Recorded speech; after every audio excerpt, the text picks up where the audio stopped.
तो नमस्कार दोस्तों ज्यादा इधर उधर की बातें नहीं करते हैं और सीधा मुद्दे पे आते हैं। और मुद्दा ये है मेरे भाई कि अब की बार पंजाब किंग्स की टीम सबसे ज्यादा पर्स लेकर 110.5 करोड़ रुपए लेकर मेगा ऑक्शन में जा रही है। तो ऐसे में पंजाब किंग्स को अब की बार कौन कौन से प्लेयरों को टारगेट करना चाहिए जिससे इनकी प्लेइंग 11 मजबूत महामजबूत बन पाए। क्योंकि भैया यदि अब की बार ये अपनी प्लेइंग 11 को मजबूत महामजबूत नहीं बना पाते हैं तो फिर अगले 3 साल के लिए फिर से भूल जाइए कि पंजाब किंग्स कोई ट्रॉफी आईपीएल की जीतने वाली है। क्योंकि इससे बेहतर मौका नहीं आएगा। क्योंकि ऐसा है कि आपके पास सबसे ज्यादा पैसा है और आप जिस खिलाड़ी के ऊपर अपना हाथ रख दोगे लगभग वो खिलाड़ी आपका हो जाएगा, कंफर्म हो जाएगा। और अब की बार बड़े बड़े सितारे मेगा ऑक्शन में आ भी रहे हैं। ऐसे में कौन कौन से प्लेयरों को टारगेट करना चाहिए इस वीडियो में हम जानेंगे। ऐसे में भाइयों पंजाब किंग्स के फैन ये वीडियो आपके लिए काफी इंटरेस्टिंग हो जाती है। इस वीडियो को आप पूरा कंप्लीट देखते रहिए। चलिए without wasting any time video शुरू करते हैं। तो भैया सबसे पहले बात कर लेते हैं ओपनिंग जोड़ी की कि आखिरकार ओपनिंग जोड़ी के रूप में कौन कौन से खिलाड़ियों को टारगेट करना चाहिए पंजाब किंग्स को। तो भैया इसके लिए मैं 4 नाम रखा हूं जिसमें दोस्तों जॉस दी बॉस बटलर, फिल शॉर्ट, उसके अलावा दोस्तों जेम्स फ्रेजर मैकगर्क और उसके अलावा ईशान किशन को भी मैं रखा हूं।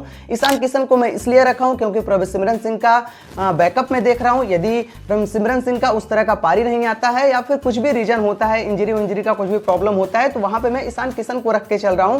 क्योंकि ईशान किशन प्रॉपर उनका बैकअप हो सकते हैं। हालांकि ये भी हो सकता है कि ईशान किशन को आप पहले प्लेइंग 11 में खिला दे, वो बात की बात है। यानी कि एक पोजीशन के लिए मैं 2 खिलाड़ियों को रखा हूं। प्रभसिमरन सिंह आपके लिए पहले तो रिटेन करके आप रखे हैं, उसके अलावा मैं उनके बैकअप के तौर पे ईशान किशन को देख रहा हूं। और उसके अलावा दोस्तों जो आपका दूसरा ओपनर होगा उसके लिए 3 खिलाड़ी हैं, जॉस दी बॉस बटलर हैं, फिल शॉर्ट हैं, जेम्स फ्रेजर मैकगर्क हैं। इन 3 खिलाड़ियों में से किसी एक खिलाड़ी को आपको 100% टारगेट करना चाहिए और 3 में से किसी एक खिलाड़ी को अपने पास 100% रखना भी चाहिए। क्योंकि आपके पास सबसे ज्यादा पैसा है तो आप इन 3 में से किसी एक खिलाड़ी को अपने पास रख सकते हैं। हालांकि दोस्तों मैं यहीं पे एक बात कंफर्म कर देना चाहता हूं कि देखिए किसी एक बंदे को पूरी तरह से टारगेट करके उसके पीछे मत भागिएगा। ऐसा मत करिए कि जॉस बटलर हमें चाहिए तो फिर जॉस बटलर के पीछे 22-23 करोड़ रुपए खर्च कर दें या फिर फिल शॉर्ट के ऊपर 22-23 करोड़ रुपए खर्च कर दें या फिर जेम्स फ्रेजर मैकगर्क के पीछे ही 22-23 करोड़ रुपए खर्च कर दें।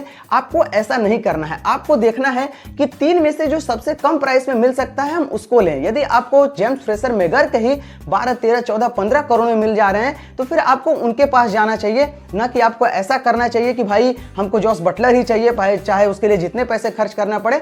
ऐसा मानसिकता आपके पास नहीं होनी चाहिए। ऐसी मानसिकता के साथ आपको नहीं जाना चाहिए। आपको यह सोचना चाहिए तीनों बेस्ट हैं, 3 में से किसी एक को टारगेट करना है या फिर 3 में से किसी एक बंदे को अपने साथ रखना है, जो भी मिल जाए। उसके अलावा दोस्तों बात आती है नंबर 3 की कि नंबर 3 पे कौन सा खिलाड़ी आपके लिए अच्छा रहेगा। तो देखिए यहाँ पे मैं 4 नाम रखा हूं जिसमें दोस्तों वेंकटेश अय्यर को रखा हूं, केकेआर की तरफ से खेलते हैं।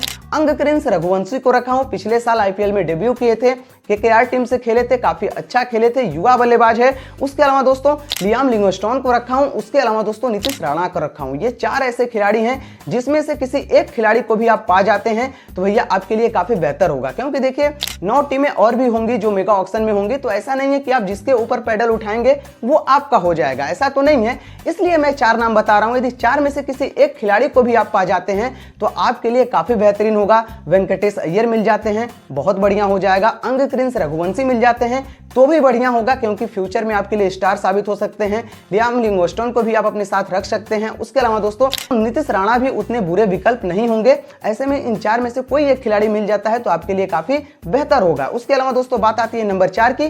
तो देखिए नंबर 4 के लिए मैं मात्र एक खिलाड़ी को रखा हूं, वो है ऋषभ पंत। और ऋषभ पंत के ऊपर आपको ऑल आउट भागना चाहिए। 20 खर्च करने पड़ जाए, 25 करोड़ खर्च करने पड़ जाए, 28 करोड़ रुपए खर्च करने पड़ जाए, आपको करना होगा। आपको ऋषभ पंत को अपनी टीम में शामिल करना ही होगा।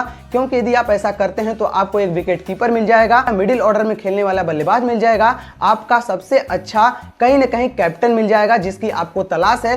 ऐसे में नंबर 4 के लिए मात्र एक ऑप्शन ऋषभ पंत। आपको आंख मूंद कर ऑल आउट उनके ऊपर भागना चाहिए। और मेरा ऐसा पर्सनल मानना है कि कहीं ना कहीं ऋषभ पंत आपको पंजाब किंग्स में आईपीएल 2025 में 100% दिखाई भी देंगे। उसके अलावा दोस्तों बात आती है नंबर 5 की, नंबर 6 की कि नंबर 5 और नंबर 6 पे कौन कौन से खिलाड़ियों को टारगेट करना चाहिए। तो यहाँ पे मैं लगभग 5 से 6 नाम रखा हूं जिसमें दोस्तों ग्लेन फिलिप्स आते हैं, मार्कस स्टोनिस आते हैं, निहाल वदेरा आते हैं, उसके अलावा दोस्तों आशुतोष शर्मा आते हैं और डेविड मिलर आते हैं। जी हाँ दोस्तों, मार्कस स्टोनिस और ग्लेन फिलिप्स में से किसी एक खिलाड़ी को आपको टीम में 100% होना चाहिए, आपको टारगेट करना चाहिए। चाहिए। उसके अलावा दोस्तों निहाल वधेरा भी आपके लिए बुरे विकल्प नहीं होंगे, आशुतोष शर्मा भी आपके लिए बुरे विकल्प नहीं होंगे और डेविड मिलर भी आपके लिए एक बुरे विकल्प नहीं होंगे। एक चीज आप ध्यान रखिए, ग्लेन फिलिप्स न्यूजीलैंड से आते हैं, उसके अलावा मार्कस स्टोनिस आपके लिए ऑस्ट्रेलिया से आते हैं और उसके अलावा दोस्तों डेविड मिलर आपके लिए साउथ अफ्रीका से आते हैं। और ये तीनों प्लेयर ऐसे हैं जो कि मिडिल ऑर्डर या फिर लोअर मिडिल ऑर्डर में नंबर 5 नंबर 6 पे खेलने के लिए अपने अपने कंट्री में बेस्ट बल्लेबाज माने जाते हैं। ऐसे में इन तीन में से किसी एक खिलाड़ी को आपको अपनी टीम में शामिल करना होगा और शशांक सिंह ऑलरेडी आपकी टीम में है तो शशांक सिंह भी एक हो जाते हैं। उसके अलावा आशुतोष शर्मा भी आप अपनी टीम में ले सकते हैं, निहाल वधेरा को भी ले सकते हैं। ऐसे में इन नामों में से कम 2-3 नाम आपको अपनी टीम में रखने चाहिए। उसके अलावा दोस्तों बात आती है नंबर 7 की, ऑलराउंडर चाहिए। ऐसा ऑलराउंडर चाहिए जो आपके लिए गेंदबाजी भी करके दे दे, बल्लेबाजी भी कर ले, यदि 2 गेंद पे 6 की जरूरत है तो वो काम करके दे दे, ऐसा उसके अंदर काबिलियत हो। ऐसे में दोस्तों यहाँ पे मैं नाम रखा हूँ सैम करन का, मार्को यानसन का, वाशिंगटन सुंदर का और रविचंद्रन अश्विन का। जी हाँ दोस्तों, ये चारों ऐसे खिलाड़ी हैं जिसमें 2 ऐसे हैं जो आपके लिए मीडियम फास्ट गेंदबाजी करके दे देंगे, सैम करन और मार्को जानसन। उसके अलावा दोस्तों वाशिंगटन सुंदर और रवि अश्विन, ये दोनों आपके लिए ऑफ स्पिन की गेंदबाजी करके दे देंगे और बैटिंग भी अच्छा खासा कर लेंगे।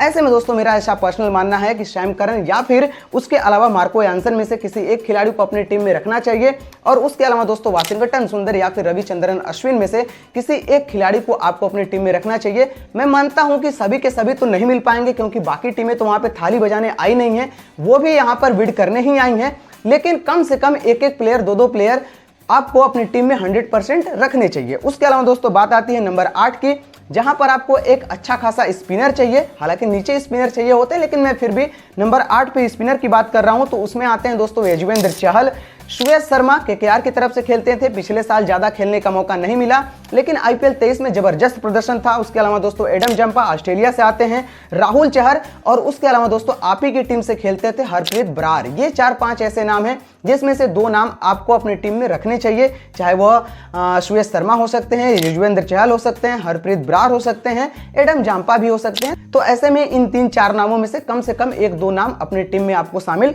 करने चाहिए। उसके अलावा दोस्तों बात आती है नंबर 9, नंबर 10, नंबर 11, यहां पर तेज गेंदबाजी चाहिए होती है। और अब की बार आप देखेंगे तो आईपीएल ऑक्शन में बहुत सारे तेज गेंदबाज आ रहे हैं, चाहे वह इंडियन आप देख लीजिए, चाहे आप ओवरसीज देख लीजिए। यदि इंडियन की बात की जाए तो सबसे पहले भैया अर्शदीप सिंह के ऊपर आपको ऑल आउट जाना चाहिए। अर्शदीप सिंह को आपने रिटेन नहीं किया है, यहीं पे थोड़ी बहुत गलती कर दी है। हालांकि ठीक है, रिटेन नहीं किए तो कोई नहीं, लेकिन आपको अपनी टीम में रखना चाहिए, जितने पैसे खर्च करने पड़ जाए कर दीजिए। उसके अलावा दोस्तों मोहम्मद शमी, उसके अलावा प्रसिद्ध कृष्णा, हर्षल पटेल और टी नटराजन को आपको टारगेट करना चाहिए, जिसमें दोस्तों कहीं ना कहीं मेरा पर्सनल ऐसा मानना है कि अर्शदीप सिंह को आपको हर हाल में टारगेट करना चाहिए। उसके अलावा मोहम्मद शमी और टी नटराजन के लिए आपको ऑल आउट भागना चाहिए, क्योंकि टी नटराजन डेथ ओवर में काफी खतरनाक गेंदबाजी करते हैं और यदि मोहम्मद शमी फिट हो जाते हैं तो वह भी आपके लिए बुरे विकल्प नहीं होंगे। उसके अलावा दोस्तों यदि बात आती है कि ओवरसीज प्लेयरों को देखा जाए तो उसमें ट्रेट बोल्ट आएंगे, उसके अलावा दोस्तों रबाडा आएंगे, हेजलवुड आएंगे, मार्क वुड आएंगे, जोफ्रा आर्चर आएंगे और मिचेल स्टार्क भी आएंगे। ऐसे में 4-5 नाम यहां पर भी हैं और 4-5 नाम में से कम आप 2 नाम को अपनी टीम में रखिए। 2 नहीं रख पाते, 1 रखिए। आप ट्रेट बोल्ट को रख लीजिए, जोफ्रा आर्चर को रख सकते हैं तो रख लीजिए, मिचेल स्टार्क को रख लीजिए। यदि उतना भी आपको नहीं मिलता तो जॉस हेजलवुड या फिर रबाडा में से किसी एक खिलाड़ी को आपको अपनी टीम में रखने चाहिए। तो भाइयों हमारे हिसाब से इन प्लेयरों को टारगेट करना चाहिए और यदि इन प्लेयरों के हिसाब से अब प्लेइंग 11 बनाने की कोशिश करते हैं कि आखिरकार चलिए ठीक है जो भी बनाए ठीक है, लेकिन अब इस हिसाब से प्लेइंग 11 कैसे बनेगी, तो देखिए मेरे हिसाब से ईशान किशन के साथ जेम्स फ्रेशर मेगर को ओपनिंग करनी चाहिए। उसके अलावा दोस्तों नंबर 3 पे मैं वेंकटेश अय्यर को रख रहा हूं। यदि वेंकटेश अय्यर नहीं मिलते हैं, अंगक्रिंस रघुवंशी मिल जाते हैं तो भी बेहतर होगा। हालांकि अभी के लिए मैं वेंकटेश अय्यर को रख रहा हूं।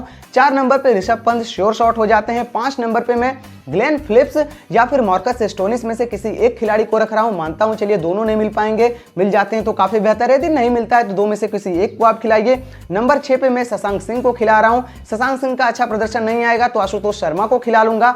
उसके अलावा दोस्तों 7 नंबर पे मैं सैम करन या फिर मार्को यानसन में से किसी एक खिलाड़ी को खिलाऊंगा। नंबर 8 पे रविचंद्रन अश्विन या फिर वाशिंगटन सुंदर में से किसी एक खिलाड़ी को खिलाऊंगा। नंबर 9 पे दोस्तों अर्शदीप सिंह पूरी तरह से श्योर शॉट हो जाते हैं। नंबर 10 पे दोस्तों बोल्ट या फिर जोफ्रा आर्चर या फिर मिचेल स्टार्क में से किसी एक खिलाड़ी को यदि आप रख पाते हैं तो एक खिलाड़ी को 100% आपके प्लेइंग 11 में होना चाहिए। और उसके अलावा दोस्तों नंबर 11 आपके लिए कंडीशन वाइज हो जाएगा कि आप वहां पे किसको खिलाना चाहेंगे। क्या आप वहां पे स्पिनर को देखते हैं या फिर तेज गेंदबाजी को देखते हैं, वो तो पिच के हिसाब से मैटर करेगा। ऐसे में यदि आप स्पिनर को देखते हैं तो चहल को खिला सकते हैं, जांपा को खिला सकते हैं, और यदि तेज गेंदबाजी चाहिए तो वहां पे आप टी नटराजन को खिला सकते हैं, हर्षल पटेल को खिला सकते हैं, या फिर मोहम्मद शमी होते हैं तो मोहम्मद शमी को भी आप खिला सकते हैं। तो भैया आप देखिए यहाँ पर आपकी प्लेइंग 11 कितनी बेस्ट बन रही है। लगभग नंबर 8 तक तो प्योर बल्लेबाजी है, और उसके अलावा दोस्तों आपके लिए स्पिनर भी अच्छे हैं, आपके लिए तेज गेंदबाजी भी अच्छी है, आपका मिडिल ऑर्डर भी काफी अच्छा है, उसके अलावा दोस्तों ऑलराउंडर भी आपके अच्छे हैं, और उसके अलावा दोस्तों आपके लिए ओपनिंग जोड़ी में विस्फोटक बल्लेबाज कहीं ना कहीं ईशान किशन और जेम्स फ्रेशर मैकगर्क भी आ रहे हैं। तो आपकी प्लेइंग 11 पूरी तरह से सटीक बैठ रही है।